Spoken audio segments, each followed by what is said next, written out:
Today on TLC Live, border crisis and national security. Hipolito Acosta, author, former district director in Houston of U.S. Citizenship and Immigration Services. And more news platforms have been created to fill the gaps in news coverage for and about the Hispanic Latino community. Join us for that, Hugo Balta, owner and publisher of the Latino News Network, also twice president of the National Association of Hispanic Journalists. And good morning, everyone. Good morning, everybody. Welcome to TLC Live. Looks like we're going to a funeral. Well, and lately, being next to you is like going to a funeral, by the way. So complimentary. It's not fun anymore. No. No. So welcome to TLC Live from Houston, Texas, the largest city in the nation with no public express transportation from the Central Business District to any of our airports. I had to get that out. Oh, my God. You know, you cannot take... Get out of your system? You can't take public transportation from downtown to the airport. You have to go, takes hour and a half, hour 50 minutes. It's ridiculous. Well, And they tax us for that service. We need just Uber, I guess. Yeah. All right. Uberto. On with the program.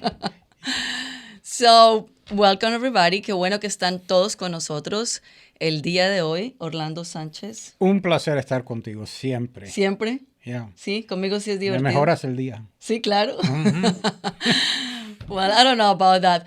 But let's bring our first guest. Is Hipolito Acosta, a friend of TLC, a friend for long time of Orlando and I. And it's always a pleasure to have you, Hipolito. You're not only being part of our TLC family, but you're being part of Houston and in politics and in government and now an author. So welcome back. Thank you, Orlando and Andrea. It's always a pleasure to be with you, and I appreciate the invitation, and I look forward to a lively discussion this morning. So I got a question the other day via email from a friend that the media is reporting one of the lowest uninspected crossings across the Texas border and asked me what it was due to. I said, well, two things probably. The surge with the National Guard that the governor has sent in, and number two, it's winter time. We've had some sub-zero weather, and as you know, a big portion of where a lot of the crossings are in the Chihuahua Desert, and most people don't understand that the desert gets very cold at night. So what are your thoughts of why the crossings have diminished somewhat?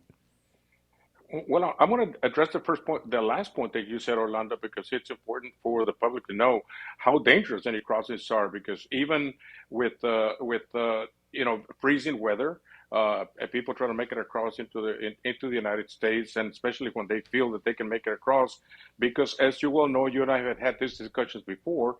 Once they make it beyond the border, 25, 30, 50 miles beyond the border, they're home free, and that's a magnet that continues. But also, let's take a look at what you just said when you started that question. The number of people and the number of folks that were interdicted, or as they now call them, encountered, trying to come into the United States, which I believe was something around, and I'll use a roundabout figure, 178,000 folks that were encountered or detained by the U.S. Border Patrol. That's not a small number. Now, I think one of the things that the administration is saying, well, it's down 43% because the previous month it was something like 221,000 that were encountered during that period of time. So there's been some changes. There's a lot of reasons that it happens. But one of the things also that has a big impact as to why it happened is the administration put out a new program that the individuals coming in from Venezuela, Nicaragua, Cuba, and Haiti, they were trying to enter the United States, were actually going to be sent back into Mexico. 30,000 would be sent back into Mexico, whereas the previous month and the month before, anybody that was coming in was not being sent back to Mexico. So they reached an agreement in sending those 30,000 back and then allowing individuals from those four countries to apply for entry into the United States, whether they're seeking asylum, via an app that they could apply from their own country, which is a little bit unusual. But believe it or not, the administration allowed over 11,000 that entered the United States with parole documents from those particular countries. So there's a lot of different factors as to why it's happening in Orlando. But I think just a few to mention, but it's still dangerous. The cartels in Mexico still control the trafficking of people coming into the United States. And I think that we shouldn't say that it's a success because 43% have gone down. It's still a large number to be encountered. And then the question is, how many were not encountered and made it into the United States? That's the question. I don't know how you quantify that because there are a lot of people that do make it across. I mean, at the end of the day, our resources still are limited from the federal government. I know that the governor sending the National Guard has enhanced sort of the surveillance in areas of high traffic, but there's still a lot. How do you quantify how many people are coming undetected, uninspected? Well, it's very difficult, and unfortunately, sometimes we don't have those numbers until we have encounters where you have people that die in situations like the San Antonio tractor trailer incident last year. There's a lot of attention paid to it. But if there's no deaths, if there's no incidents of that nature, we all seem to forget that there's thousands of people making it into the United States. And I'll give you an example. In Houston, I stay in touch with a lot of the community members, certainly with agents that work within the government. They're still paying $3,000 to $5,000 to get smuggled from Brownsville, Laredo, into Houston, and people are paying those funds. Now the question is, how much are they paying to get through Mexico as well? As both of you know, I spent 8 years with the diplomatic service in Mexico for the U.S. government, and I'm very familiar with the trafficking, how it goes on, and how difficult it is to get across from the southern Mexico to the northern part of Mexico. It doesn't happen by accident, I can guarantee you. One last question, and then I'll let Andrea jump in. You mentioned you've been with the diplomatic agencies in Mexico. How does the U.S. government convince Mexico to absorb? In other words, we're sending back those that don't apply through the app from the countries you mentioned. We're sending them back to Mexico. But how do we convince Mexico to absorb that cost and that traffic of people coming through? In other words, it would be like Mexico or like Canada sending people. Of course, they don't have the numbers in terms of illegal crossings. But imagine if Canada had millions of illegal crossings from South America, and Canada decided to, well, we're going to send them to America, to the United States. How do we convince the Mexicans, AMLO, and the Mexican government to receive these people? Well, I'm sure that there's some incentives that are placed out there, Orlando, and I know that was the same situation when I was with the government many years ago. For example, when we had the Merida Accord to working on interdiction of narcotics, the U.S. government was spending about $400 million a year for Mexico to provide the training and the interdiction, and of course we know that. We don't know where those $400 million went to, and I'm not being sarcastic. That's a reality. Now, but the second thing is that there are mechanisms to work, and I encourage the members of your listening audience to look at some of our successes. When I was the director in Mexico City, we ran an operation called Operation Crossroads International, a 20-day operation involving 12 different countries where we interdicted 7,981 intended illegal entrants to the United States before they even got through Mexico, and we returned all those individuals to their home countries. On Operation Buzzbound, another operation that you can find on the internet, when I was a director, we had about 93,000 that were interdicted in Mexico and returned to their native countries, resulting in a reduction of the other than Mexican entrance along the southern border by 43%, which is pretty substantial. Now, on that operation, we spent like $1.5 million, but that's nothing compared to what it would have cost us if they had made it into the United States. And those operations have not continued. I don't know why. It takes a lot of work, but they're very effective. And not only under this administration, but the previous administrations, they should have been doing the same thing.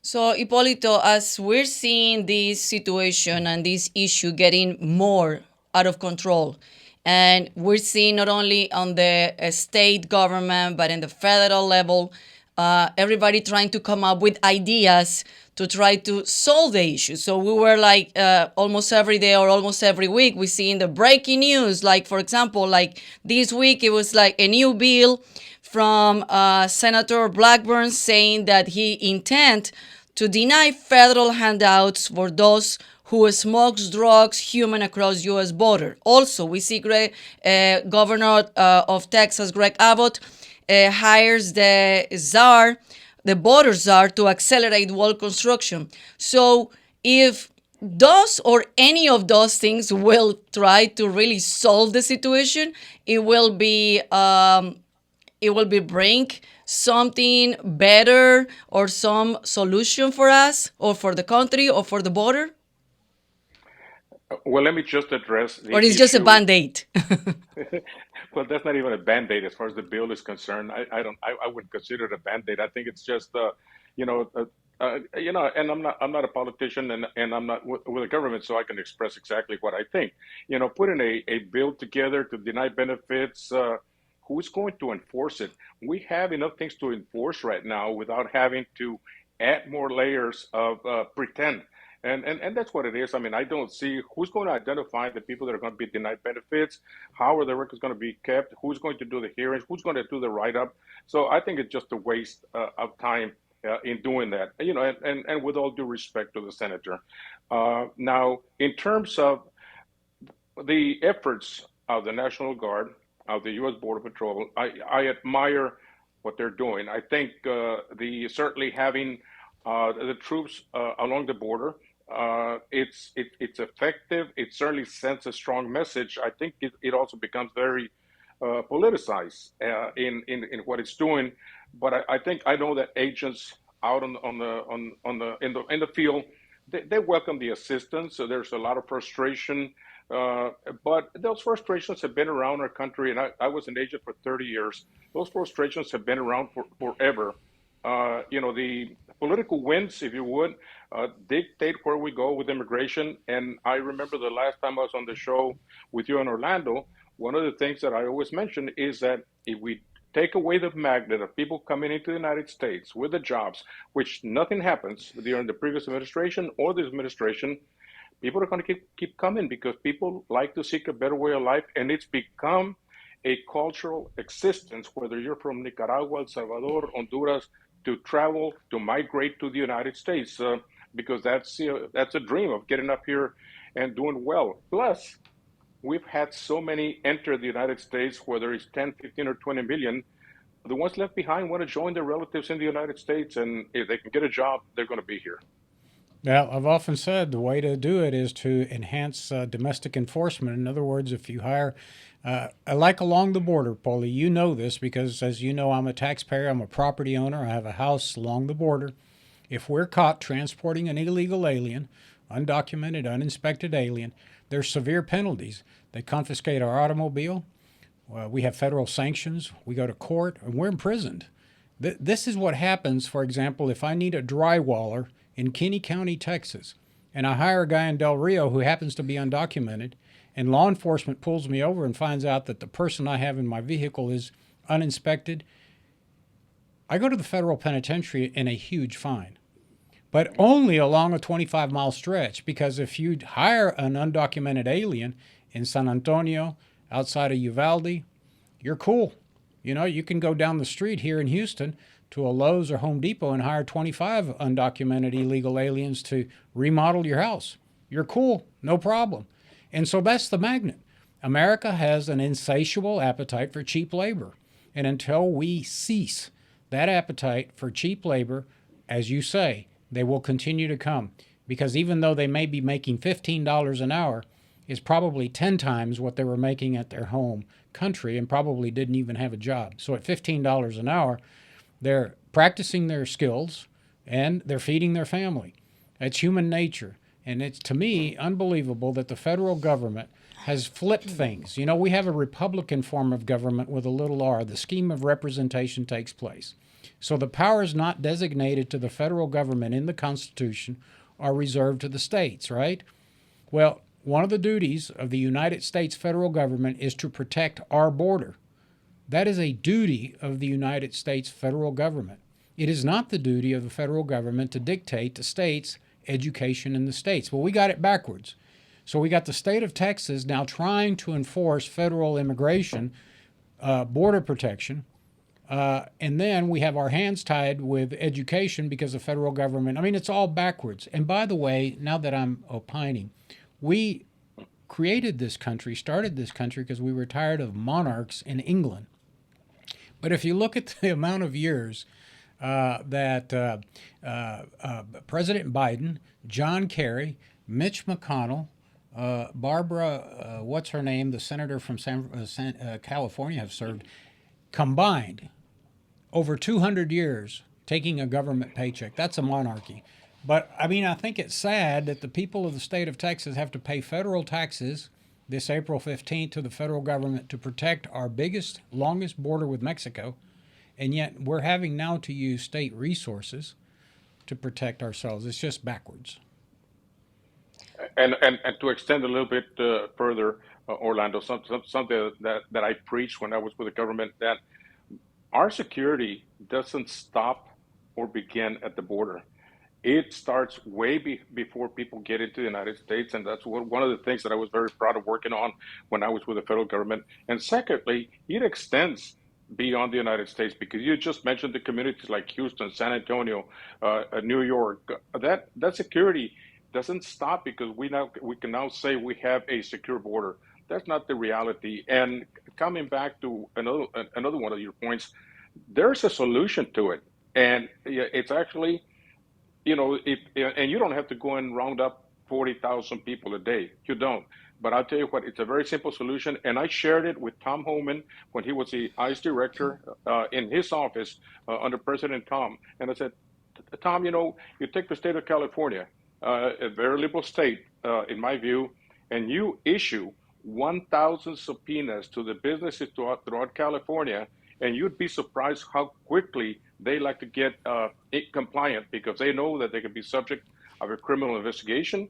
The executives can be indicted, and certainly the people are going to be arrested. So there's a solution to it, and I just don't know why we keep on going round and round, but it doesn't happen. No we question. keep talking about the numbers, the numbers on the border, Orlando. No question about it. Let me just tell you, for years I've served on the board of a bank. The federal government requires us to file all these reports. For example, if somebody comes in and deposits, let's say, $15,000 in cash, and the next day withdraws $20,000, we have to prepare what's called the SARS, a suspicious activity report, to file with the U.S. Treasury. We are the eyes and ears of illegal money laundering and illegal activities according to the Treasury. But, Poli, you're absolutely correct. I've always said we can end illegal immigration tomorrow when people that employ undocumented aliens in 4 major industries: construction, agriculture, meat packing, and the service industry, hotel workers, when the CEOs and the corporate members of those corporations are handcuffed and made to do the perp walk, illegal immigration ends mañana. I completely agree. And Orlando, if I may switch over a little bit to what Andrea was asking about the borders are.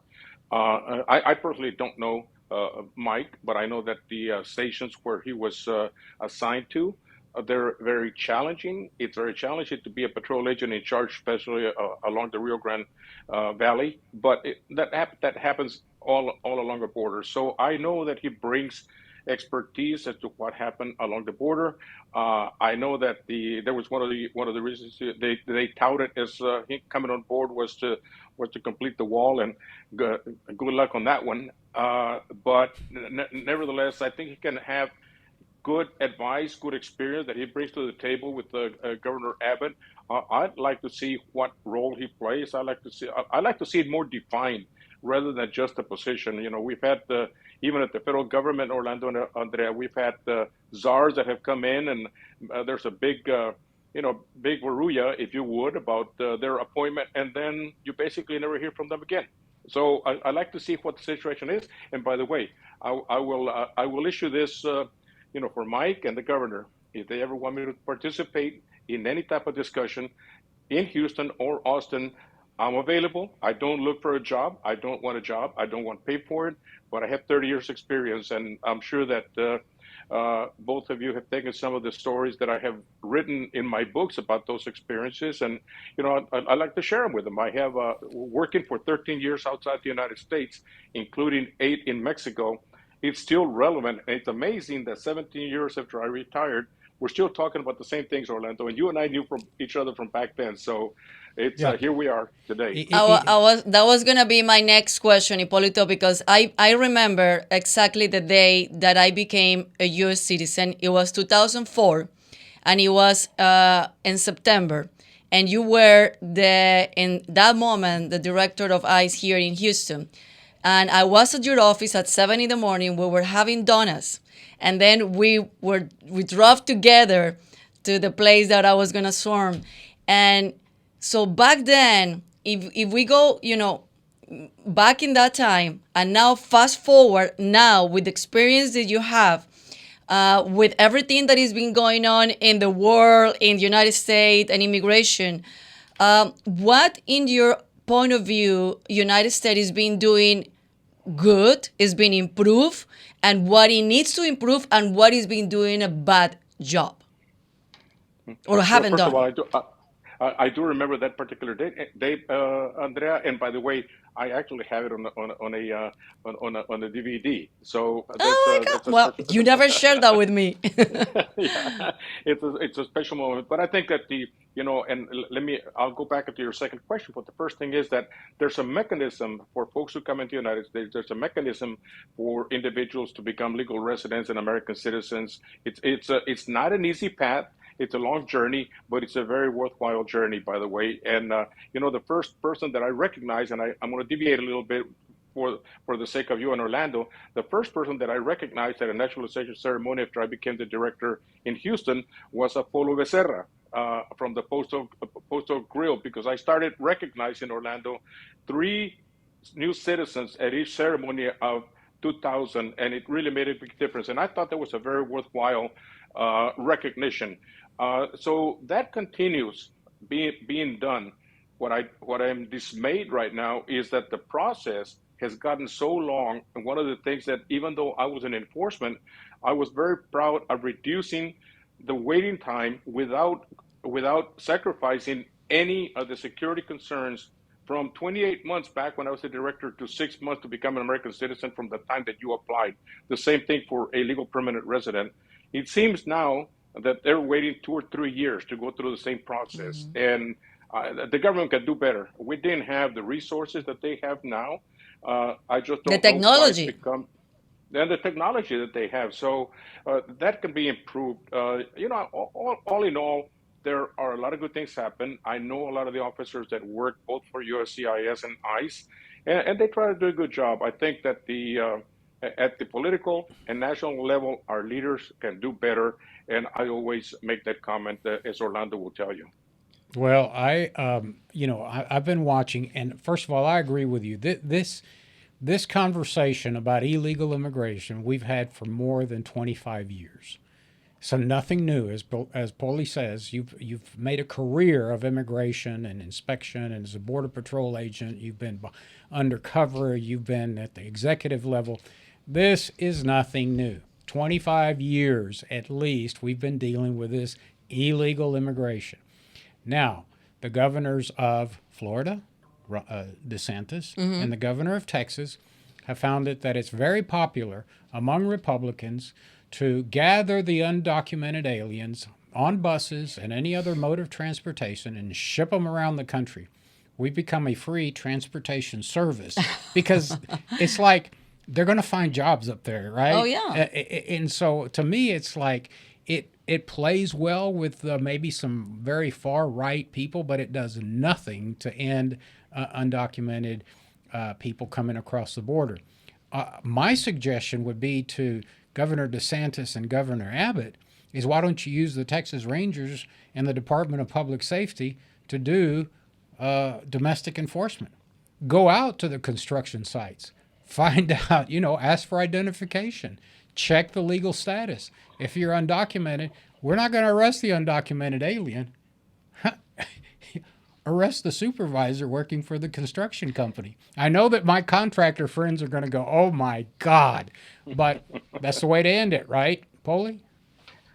Well, I think the bottom line is that I'll use an example of my personal life, Orlando. When I was an agent in Chicago, it was very frustrating because we would apprehend 15, 20, 25, 30 individuals, let's say from Mexico, and all we would do was ship them out. By the next day, they would come back by bus, and 3 days later, they would be back in Chicago. Yeah. And if you read one of my books, one of the frustrations as a young agent was that I kept saying, "What is happening to the smuggler? What is happening to the organization? And what is happening to the businesses?" And the question was nothing. The driver would get a $200 fine, a 6-month probated sentence, and guess what? He would be back the next week. So I proposed in my first case, I proposed that I be allowed to go into Mexico and get smuggled into the United States so I could infiltrate from Mexico that organization. And I was able to do so. We arrested all the individuals that were based in Juarez, El Paso, and Chicago, in what at that time was one of the largest smuggling operations taken down. So it comes back to what you're saying, Orlando. If we leave the responsibility at just one level and don't go up to the next level, we're never going to get anywhere. And like I said, Orlando, you and I have been friends since 2005, I believe, or before I retired. And we were talking about this back then. And, I We're think still talking. Well, I yeah, mean, we need to take a better approach. I've always said the reason we have illegal immigration is because this country has an insatiable appetite for cheap labor. End of story. Well, Hipolito, as I always say, a call to action. I know you are an author now, you're independent. So, of course, people need to know about your books and read the books because that will bring them a lot of sense of what is going on right now. Well, thank you for that. I've enjoyed the books. I'm actually working on another one, by the way, that I'll tell you. One of the first things that I did, and I'm going to take the time to tell you that one of the frustrating parts was that we used to have boatloads of Chinese migrants transported from China into Central America, up to 200 at a time. Horrible conditions. When I became the director, I was able to get successful prosecution on the boat captain and several other crew members. And guess what? Since 1999, that I'm aware of, they have never encountered another Chinese boatload in Central America. Hipólito, gracias por siempre dedicarnos un tiempo. Gracias por toda tu sabiduría y por todo lo que compartes con nosotros. Súper importante. Keep Muchas up the fight. gracias. Thank you. Thank you all. Appreciate it. Thank you, Hipólito. Bueno, from the border crisis to the media crisis, that Boy, I tell you. we've been facing a lot of media crisis for the last, I would say, 8-10 years, probably. There is no media. It's not media anymore. They create opinion and try to sensationalize. There's no more investigative reporting in this country. Nobody digs deep into the issues. It's like Poli says,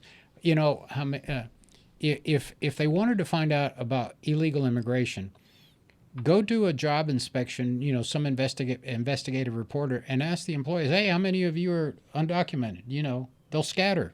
Nobody does the work necessary to inform the public. That's why lately we've been having here them in our show, new platforms that is being created, especially to fill that gap.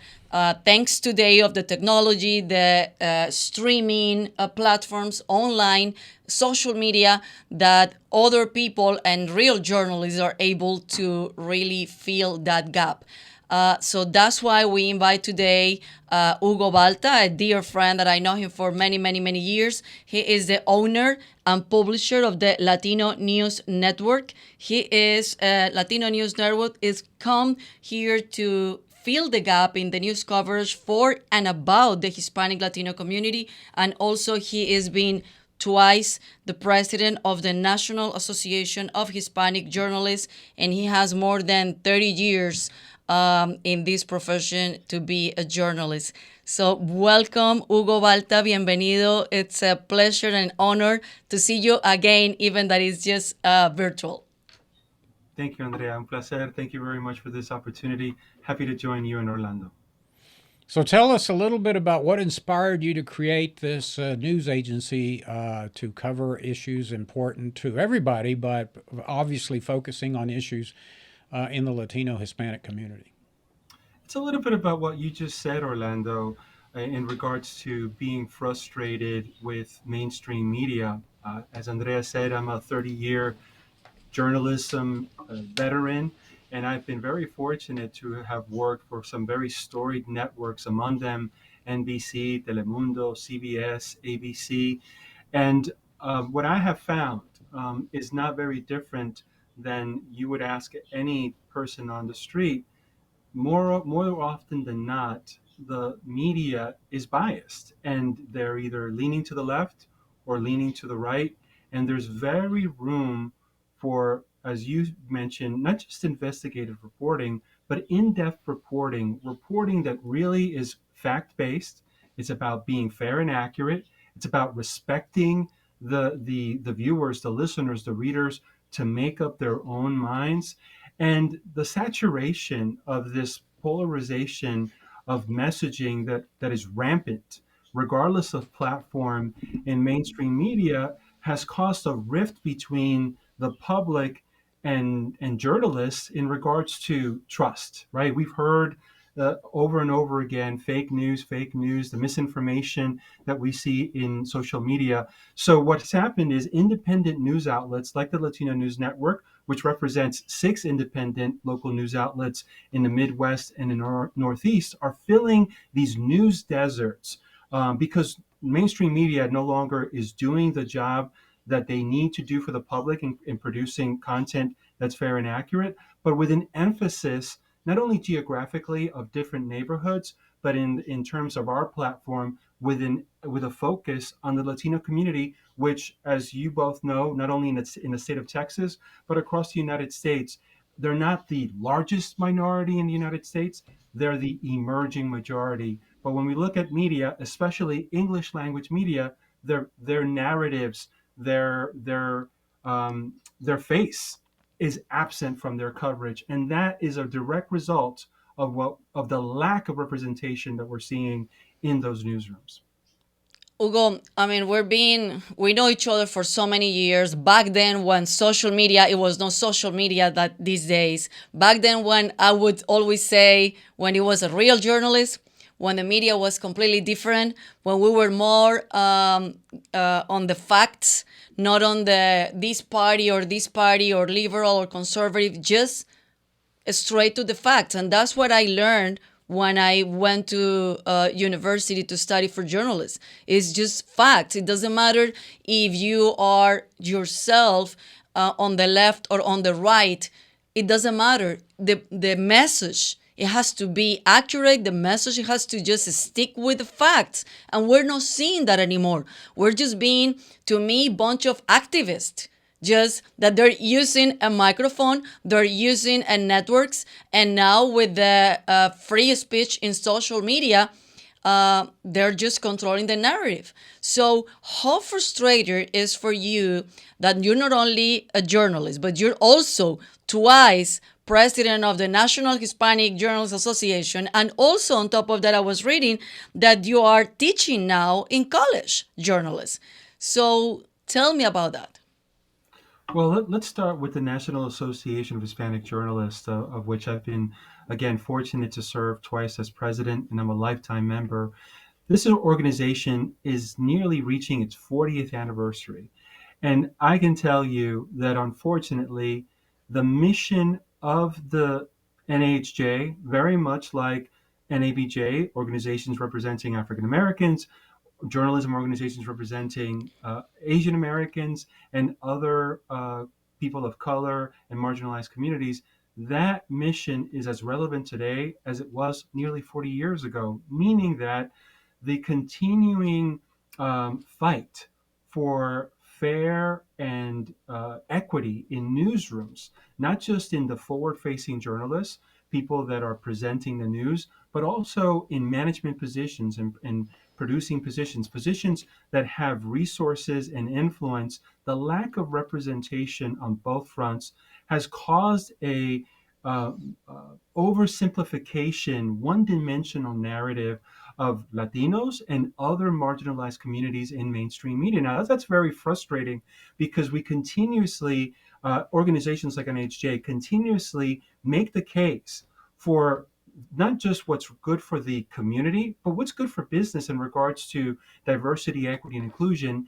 And statistically speaking, the needle hasn't moved much in those 40 years. Yes, there are more outlets, and certainly with more outlets, beginning with the digital platform, there are more Latinos that are in journalism. But statistically speaking, in those newsrooms, we're still underrepresented. And that has a direct effect on the content that's being produced, packaged, and delivered to the community. Again, one dimensional narratives. What has happened now, because of technology, organizations like NHJ have created their own platforms. They created Palabra, which draws from the wealth of experience and of their members in producing content that is much more multi-dimensional and really focus on telling the truth, fact-based reporting that talks about issues like immigration, like the economy, like health,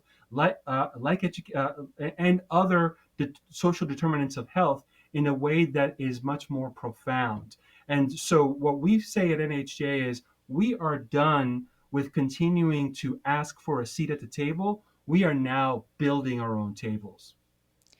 But not only that, you mentioned, it's a lack of or diversity in many newsrooms, but also the industry change. Now you see one person, one man show doing everything. So I think that also affect the quality. They're very underpaid. The outlets don't want to pay well. And these people are going to college, spending a lot of money in college, universities, master degrees. Some of them, they have PhDs.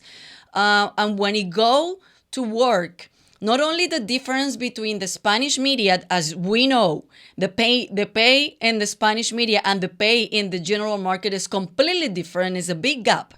Because we're not only talking about the difference on the pay in gender, women and men, but also now the gap is in Spanish media and English media or the networks. So we're seeing gaps that how do we're going to fill those gaps? And I'm not seeing that it's getting better. I'm seeing that it's getting worse and worse. And these kids that they're just come out from college, I'm not seeing them reading. I'm not seeing they're getting really informed themselves, educate themselves. I'm seeing they're like using, and I'm not gonna say all of them, but I'm seeing many of them using the networks or the camera like they're using the social media, and that's completely wrong. So spending money on colleges, and I don't know the teachers. I mean, you are a journalist and you're being in newsrooms and you're being on camera and behind camera. So, but that's not the case of every teacher. Yeah, and let's talk a little bit about that. As you mentioned, I'm an adjunct professor at Columbia College in Chicago.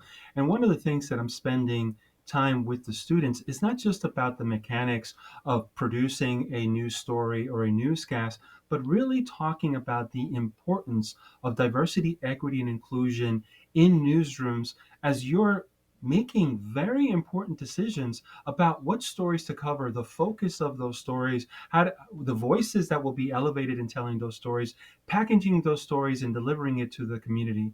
Part of the diversity is certainly the optics of diversity, right? And that begins with race, that begins with perceived gender, etc. But then we also need to talk about what the diversity, equity, and inclusion and what's not readily seen. And part of that is education. Part of that is where you grew up, what part of the country you grew up with. And part of that is also being transparent about whether you are, say, and I'm oversimplifying it, leaning liberal or leaning conservative. You want to have a newsroom that feels open to engaging in discussion and debate as you're looking to talk about stories that you're going to be producing that day. The second thing is you need to change the paradigm from an industry that has a top-down approach. We're the journalists, we're more educated than you, we're going to tell you what you need to know, to one that listens to the community, that listens to the different neighborhoods and that dynamic, and has a bottom-up approach and looking at the public more than just their audience, but contributors in affecting the stories that you're pitching and you're producing. So I'm spending a lot of time talking to students about DE&I as well as about careers in journalism, regardless of platform. And then, as you mentioned, the budgets. This is a business. I get it. You know, you look at networks, whether it's television, newspapers, radio. This is a business. They need to, of course, depend on ad dollars to bring in revenue. And because of contracting budgets, we're seeing newsrooms depleted. The number of of journalists in those newsrooms, but they're still being tasked to produce content, whether it's the same news hours or what have you. That's irresponsible. Hmm. You're not going to. Their local news is no longer in mainstream media is no longer able to serve local communities in the way that they need, and that has created the opportunities for independent news outlets like the Latino News Network and others to fill those deserts. Absolutely. I think local news are so important, very, very important. And it's like a local government, a local news. I always put that in perspective. Local government, when you go and vote for your local government, that's very important. And I see also the local news are very important because that's what it's our affecting our life daily. But local news is no longer like really covering the things that the community needs.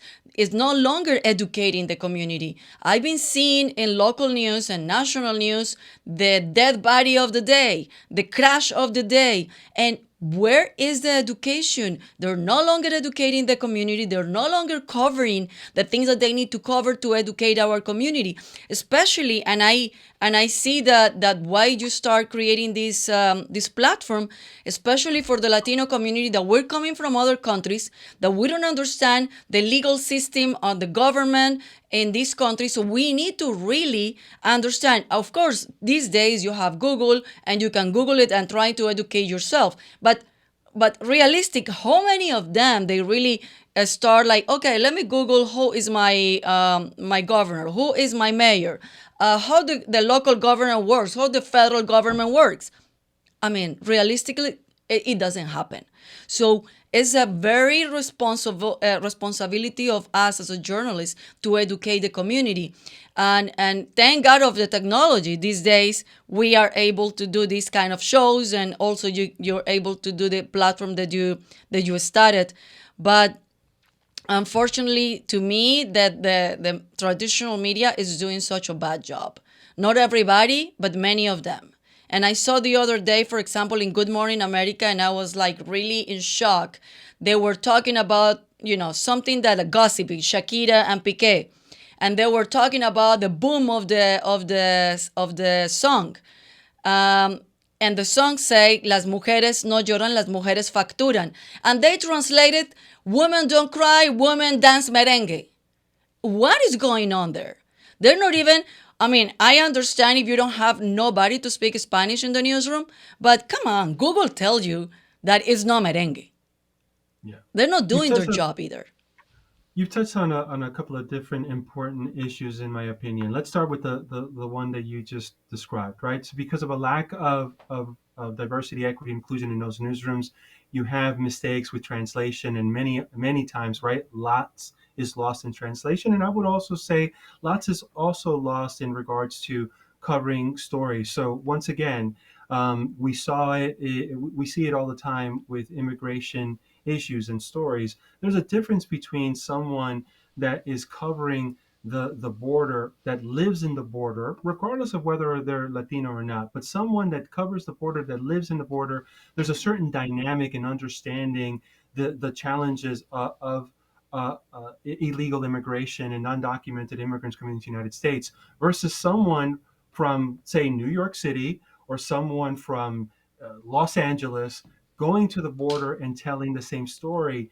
They don't understand because it's foreign to them, and they will always produce a story as positioned as the other versus very much a situation that affects all of us, beginning with the people that live in those border states, but all of the country. Secondly, you talked about the local and national news inundated with problem focused stories, crime, natural disasters. You mentioned entertainment. A lot of that is done because it moves the needles. They are making decisions not with in the best interest of journalism and the public, Mm-hmm. but really making decisions on what they think is going to increase their ratings, however The they're money. being measured.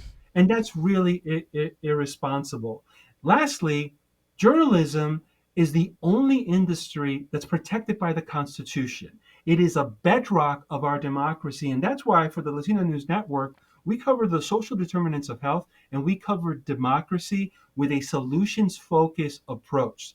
Like you said, it is not good enough for us and other media to cover elections. What's most important is to cover what happens in between those elections, the important work in the municipal, in the state and federal level of policymaking, lawmaking, so that the citizens understand why it's important for them to be involved. So when we get to an election, they're making better informed decisions. If the focus is just on elections and just using their platform as a megaphone for a candidate that's Democrat or Republican, that's short sighted. That is just a means to move the needle, and it's not doing the service that the public is saying they need from their local media. Yeah. So I think we're living in a crisis, but I'm happy that you and your colleagues are creating this network. So call to action. Tell us about how we can find the network, what we can watch, what we're gonna see in the network. It's only in English. It's in English and Spanish. What is not only an opportunity to get educated through your network, but also as a career opportunities. So tell us about that for our viewers. No, thank you very much. Look, first of all, the Latino News Network is again made up of 6 independent news outlets in the Midwest and in the Northeast. You can find us in Illinois, in Wisconsin, Connecticut, Massachusetts, New Hampshire, and Rhode Island.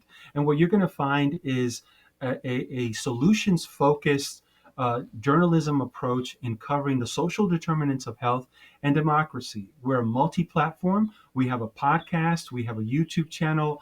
Our our mission is to provide greater visibility and voice to the Latino community, but not exclusively about the Latino community. It's about integrating their narratives in the stories that we all experience. If we just focus, for example, on elections and over and over again, we see in mainstream media the Latino vote. We know the Latino voters are not a monolith, and what Latino voters in South Texas care about will be similar and dissimilar to Latino voters in New York City, for example, and even in Los Angeles County in California. So, what we are looking to do is share our platform in providing greater voice, in chipping away in stereotypes, historic stereotypes of who the Latino community is and what they care about. What we are doing is creating a platform that certainly integrates Latino narratives, but is inclusive of all the people that we work with, we live and work with in our neighborhoods. And that, of course, is the white community, the black community, all communities, because even if I use the example of where I live in Chicago, in my neighborhood, I live with people who are Latino, people who are white, people who are African American. And while, of course, there are certain things that are unique to us based on our background, we also have a shared experience in government, in health, in education. So it's important to create a platform that is one part unfiltered, a platform for people to voice their perspectives, while we also look to provide in-depth coverage about what the solutions to those social problems are, whether it's on education, healthcare, crime, and safety. It's about investing the time in news gathering, rigorous news gathering that not just talks about the problem, but what the solutions are to those problems. Bueno, Hugo, thank you so much. That is Hugo Balta, owner and publisher of the Latino News Network. So you guys can go to the website and find out everything that Hugo was just explained to us. Gracias por estar con nosotros, Hugo, y nos veremos muy pronto porque te vamos a seguir invitando al programa. Un placer. Muchas gracias por la oportunidad. Ciao, ciao. Well, thank you so much, everybody, for tuning with us. And please go to TexasLatinoConservatives.com, TexasLatinoConservatives.com, become a member, and stay tuned with all of our upcoming events. We are already planning our next Leadership Latino Bootcamp. We're planning to do it around August. We haven't decided the date yet, but we're planning. We have a very spectacular turnout this last January on the Leadership Latino. So we're expecting more people, engaging more people. Everybody was very motivated, not only to assist the class, but also to run for office. And that makes us very happy because that was our mission. So thank you so much for tuning with us. And I'll see you guys next Wednesday. Nos vemos el próximo miércoles. Chao, chao.